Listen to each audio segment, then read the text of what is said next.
कह रहे कि अभी इसीलिए हम कहते हैं संकल्प क्यों करते हो? पता नहीं शाम तक जीवित रहें कि ना रहें, हमें भरोसा नहीं, तो हम संकल्प क्यों करें?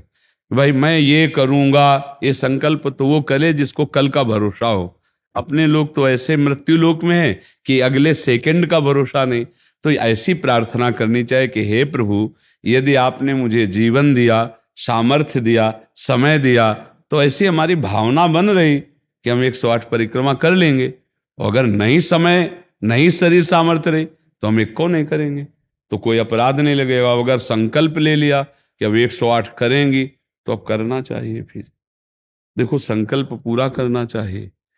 तो अभी इस जान तो शरीर में है ही, तो संकल्प के लिए फिर उसी कार्य में लगा जाता है। पर हम सबसे प्रार्थना करते हैं संकल्प ना लिया जाए। कभी कोई अगर नियम लेने की बात हो तो ये जरूर छूट दे दे कि हे प्रभु, यदि हमारा स्वास्थ्य ठीक रहा, हमारा जीवन रहा, तो हम आपके ऐसा कर लेंगे। और अगर नहीं रहा तो आपने कोई संकल्प किया नहीं, तो पाप नहीं लगेगा। ऐसे थोड़ा अपराध बनने की होती है कि 108 की। महाराज जी वो तब होता है जैसे कोई डील करते हैं ना, गोवर्धन महाराज मेरे पुत्र का नौकरी लग जाए, मैं 100 परिक्रमा करूंगी, तब जाके थोड़ा सा ऐसा ज्यादातर होता होगा। हाँ ऐसे पर भक्ति मिले ऐसा हाँ, तो कम ही होता है। हाँ तो करना चाहिए, फिर हमें लगता है करना चाहिए। पर अगर समय के पधार गया तो फिर कैसे कर पाएगा? मृत्यु लोक है और मरण धर्मा शरीर है, तो मुझे तो भरोसा 1 मिनट का नहीं है अपने शरीर का कि 1 मिनट ही अगला जिएगा कि नहीं जिएगा। इसीलिए संकल्प विकल्प करने का अधिकार ही नहीं है। पता नहीं शाम तक जिएंगे क्यों भाई, पक्का है किसी को? अब पता नहीं शाम तक जिएंगे कि नहीं, तो हम क्या संकल्प करें? हमें तो यही कि प्रभु जैसे चलावे वैसे चल रहे। परिक्रमा करवा दिया, परिक्रमा करने बैठे बैठे राधा राधा जप रहे, मांग के खा लिया, भगवान के भरोसे बाबा जी। ऐसे गृहस्थी में अपने धर्म कर्म किए, जब समय मिला तो परिक्रमा कर गए। अच्छा, प्रार्थना करना स्वामी से कोई गलत बात नहीं कि हमारे बच्चे की नौकरी लग जाए, हमारा काम बन जाए, जरूर करो। भगवान से नहीं करोगे तो किससे करोगे? करना चाहिए। पर ये करके कि हमारी कामना पूर्ण कर दो, हम इतना करेंगे, फिर बंधन हो जाएगा। हम इतना क्यों करें, तुम्हारी परिक्रमा करेंगे तो हमारा काम पूर्ण। स्वार्थी हो क्या? हमारे पिता हो, हमारे स्वामी हो, हमारी जरूरत है, मांग रहे कि प्रभु हमें एक संतान दे दो, हम आपको कुछ करेंगे। ये हम में बस नहीं, हमारे पास तो जो कुछ दिया हुआ सब आपका है नाथ। स्वाभाविक 108 परिक्रमा लग जाए, कोई बात नहीं। संकल्प मत करो, मांग जरूर लो, तुम्हें मांगना है। और छूट दे दो कि प्रभु यदि उचित हो तो ऐसा करना, अगर उचित ना हो तो प्रभु लाख बार मांगो तो भी पूरा मत करना। ये भक्तों की मांगे होती हैं, ये सत्संगियों की मांगे होती है कि नाथ मेरी आवश्यकता तो है, पर अगर आपको उचित लगे तो आप दे देना, और अगर उचित ना लगे तो मेरे मांगने पर भी आप ना देना। ये जब ये बात बनी रहती है कि जितना नाम जप होना चाहिए उतना नहीं होता, उतना, ये बात तो हमारे में भी है। इतनी पीड़ा तो हमको भी बनी रहती है कि जितना होना चाहिए उतना नहीं होता। इतनी पीड़ा हम अपने गुरुदेव भगवान में भी देखी। एक दिन उन्होंने कहा क्या बताएं, जीवन निकल गया, छक के नाम जपने को नहीं हुआ, रात दिन मंत्र में नाम में लगे गए, रात दिन 10 वर्ष समीप रह के सेवा में रहे। तो देख, बोले क्या बताऊं, पूरी जिंदगी निकल गई, छक के नाम जपले को नहीं मिला। तो भगवत भजन करने वाले में भजन की इतनी भूख बढ़ जाती है कि रात दिन भजन करने पर भी उसको ऐसा अनुभव होता है कि जैसा होना चाहिए वैसा। यही अखंड भजन बनाता है, यही अखंड। पर इस अखंड भजन होते हुए भी रोना आएगा कि प्रभु मुझे भजन करने की रुचि दे दो। यही भजन, असली भजन का ही फल है। भजन करते हुए भजन की इतनी भूख होना कि भगवान से भजन ही मांगना कि प्रभु मुझे भजन करते। अभी वो भजन नहीं होता जैसा प्रेम से होना चाहिए। हर एक महात्मा को, हर एक भजनानंदी को अनुभव होगा। और ये अगर हुआ तो भजन अखंड होने लगेगा। क्योंकि हम जिसकी पीड़ा महसूस करते हैं उसको हम भूलना कैसे बर्दाश्त कर पाएंगे? तभी वो अखंड स्मृति कर पाता है। और जो संतुष्ट हो जाता है भजन में, वो भजनानंदी नहीं होता। जो भजन में असंतुष्ट और भोगों में संतुष्ट रहता है वही भजनानंदी कहा जाता है।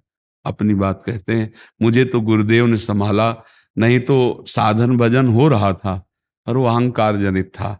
जब गुरुदेव ने कृपा करी तो हमारे अहंकार को चकनाचूर हुआ। तब ये बात समझ में आई कि गुरु कृपा से मोक्ष मूलम गुरु कृपा। गुरुदेव भगवान साक्षात करुणामय प्रियालाल के स्वरूप हैं। वो जब कृपा करते हैं तो अहंकार नष्ट हो जाता है, और अहंकार नष्ट होते ही दैन्यता आ जाती है। और प्रियालाल को दैन्यता बहुत प्रिय है, और वो दैन्यता कृपा से ही आएगी। और गुरु के चरणों में आसक्त रहो। देखो, हम आपको गुरु महिमा की एक बात बता दें।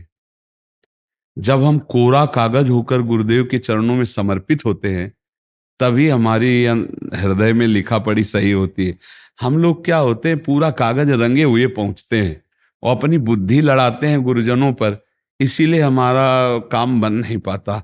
यदि हम बच्चा बन के गुरु के चरणों में जाएं, जैसा बोले वो और वैसा करने लगे, तो गुरु को भी पता नहीं चलेगा। ऐसे शिष्य की उन्नति हो जाएगी अध्यात्म की, क्योंकि उसने उनको भगवान माना है। देखो, एक हम प्रसंग कई बार सुना चुके हैं।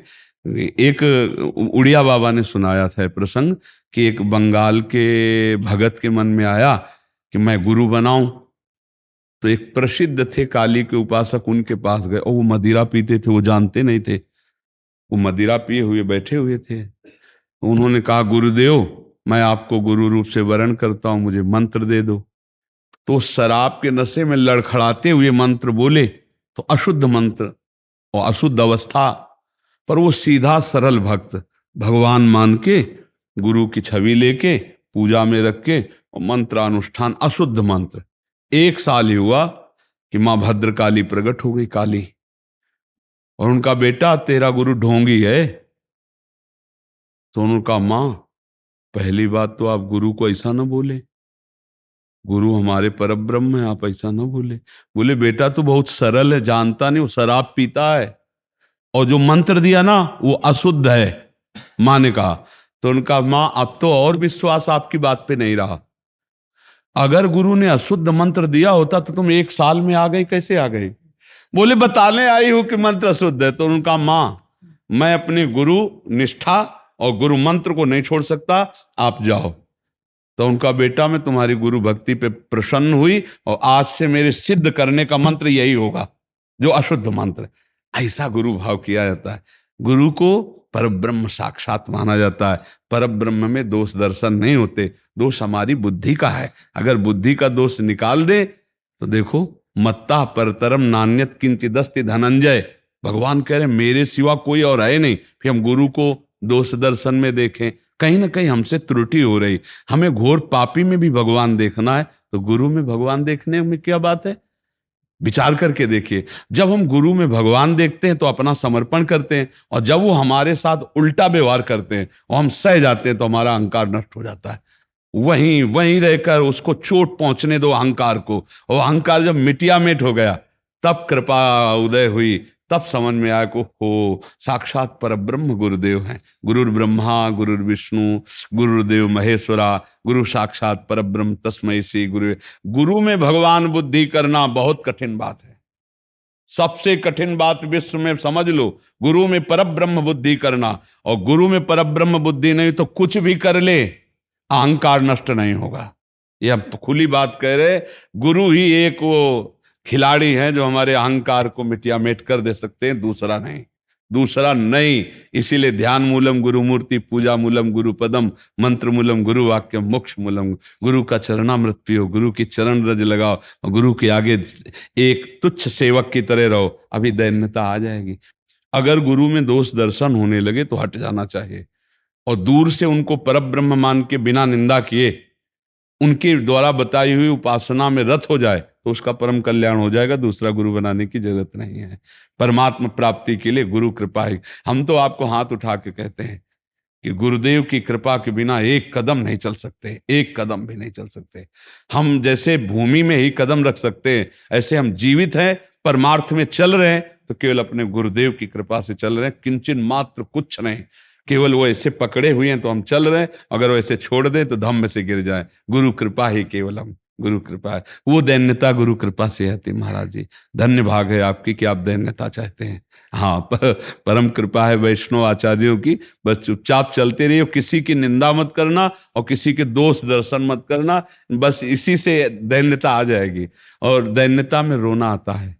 जैसे अब आपका है, दैन्यता में रोना आता है कि मुझ जैसे अधम पर इतनी कृपा श्री कृष्ण की, महाप्रभु की, गुरु की, तो वो हृदय निर्मल होता चला जाता है। जब रुदन होता है ना प्रभु के, उसमें इससे ज्यादा और किसी तीर्थ में नहीं पवित्रता है जितनी रुदन में पवित्रता है। हाँ, रुदु सुश्रम राजन कृष्ण दर्शन लालसा, जब अपने प्यारे प्रभु के लिए रोना आता है तो हृदय निर्मल, तार तार निर्मल हो जाता है। और कबीर दास जी कहते हैं कि बिन रोए किन पाइया प्रेम प्यारा मीत, कबीरा हंसना छोड़ दे रोने से कर प्रीत, बिन रोए किन पाइया प्रेम प्यारा मीत।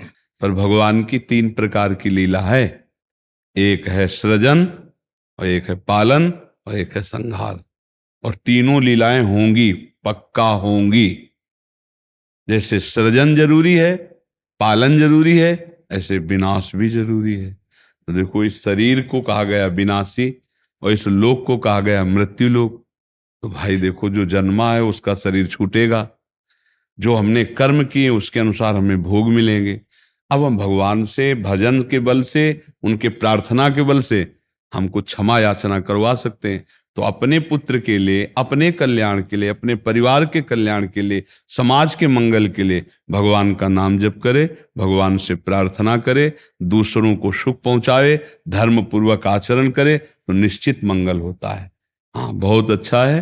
देखो, यशोदा मैया स्वयं भगवान लाला के रूप में आयला तो गौ की पूंछ से झाड़ना और ब्राह्मणों को बुलाकर स्वस्ति वाचन कराना, दान देना, मेरा लाला कन्हैया सुरक्षित रहे। क्योंकि बड़े बड़े आक्रमण हुए ना, पूतना है, तृणावर्त, अघासुर, बकासुर, तो मैया घबरा जाती थी कि दुनिया की बलाएं हमारे लाले के पीछे काहे पड़ी। और अच्छा, माँ को अपने पुत्र का महान स्वरूप दिखाने पर भी दिखता ले, क्योंकि माँ है ना, उनको तो लगता है मेरा लाला है, तो बार बार वो परेशान हो जाती थी। और स्वयं भगवान की रक्षा के लिए भगवान के नाम का प्रयोग किया, केशव भगवान बाजुओं की रक्षा करे, ऐसे करे, ऐसे। तो हमें लगता है भगवान का नाम जप और धर्माचरण, दूसरों को सुख पहुंचाना, और इसका फल मेरा पुत्र सुरक्षित रहे, मेरे पुत्र की बुद्धि शुद्ध हो, मेरे पुत्र को कभी विपत्ति ना हो। तो ये देखो, माँ में बहुत बड़ी सामर्थ्य है। अगर माँ तपस्या और पूर्वक अपने पुत्र को चाहे तो अजर अमर बना सकती है। मंदालसा माँ ने यही कहा था, मेरे गर्भ में जो जीव आएगा उसे भगवान से मिला के रखूंगी, उसे भगवत प्राप्ति, और ऐसा ही किया। देखो, गांधारी जी ने जे भी सुना कि धृतराष्ट्र हमारे पति होने वाले वो अंधे हैं, तो पट्टी बांध ली। जब ये समय आया कि अब युद्ध होगा ही पक्का, तब गांधारी जी ने कहा, बेटा मैं तुम्हें बहुत प्यार करती हूं, तुम मेरा बेटा है, पर भीम के सहयोगी श्री कृष्ण तू मारा जाएगा, इसलिए जा, तू नग्न होकर मेरे सामने आ जा, मैं पट्टी खोलती हूं, तेरा शरीर वज्र का हो जाएगा, मृत्यु ही नहीं होगी तेरी। अब भगवान तो भगवान ही है। अब वो आ रहे थे नंग धड़ंग दुर्योधन, तो भगवान ने देखा उनका, अरे यार तुम इतने बड़े होकर बच्चों की तरह नंगे घूम रहे हो। तो उनका माँ ने कहा है, बच्चे हो, कम से कम कमर तो ढक लो इतना। ओ ऐसे पत्ता लगा के ऐसे, गांधारी ने जी ही आंख खोले ऐसे दे, उनका ये पत्ता क्यों लगा लिया? उनका, माँ तुम्हारे सामने नंगा कैसे आऊं? अरे उनका, धोखा कर दिया तूने, अब जितनी दृष्टि मेरी पड़ गई, तेरा शरीर वज्र का हो गया, गदा या किसी भी प्रहार से नष्ट नहीं होगा, लेकिन तू कमर से मारा जाएगा, यही से कमजोर हो गया। क्योंकि और भगवान अपने भक्त का प्रण पूरा करवाने के लिए जब द्रौपदी को दिगंबर करा रहा था ना, ये सभा में लाभ जंगा ठोक रहा था, तो भीम ने यही प्रण किया था, इसी जंगा को तोड़ूंगा। अगर भगवान भक्त की वचन रक्षा ना करते और वो पूरा वज्र का शरीर हो जाता तो तोड़ नहीं पाते, इसीलिए भगवान ने। तो माँ में कितनी सामर्थ्य है, आप देखो, अधर्म युक्त चल रहा है लेकिन मेरा बच्चा सुरक्षित रहे, आंख की पट्टी खोली, पतिव्रता, तो वज्र का शरीर कर दिया। तो आप अपने पुत्र को अजर अमर अविनाशी बना सकते हैं साधना और भजन के प्रभाव से। नाम से परम गति होती है। राधा नाम का एक हमने पद सुनाया था, अगर सत्संगी जन होंगे, रोज सत्संग सुनते होंगे, सुनो, राधा नाम है जीवन हमारा, राधा नाम प्राण आधार है। ये पूरा पद, राधा नाम ही हमें प्रेम में निकुंज में पहुंचाएगा। आखिरी पंक्ति है, निकुंज तक पहुंचा देगा ये राधा नाम। तुम्हें चिंता नहीं करनी। राधा वल्लभ श्री हरिवंश जपो या राधा राधा जपो,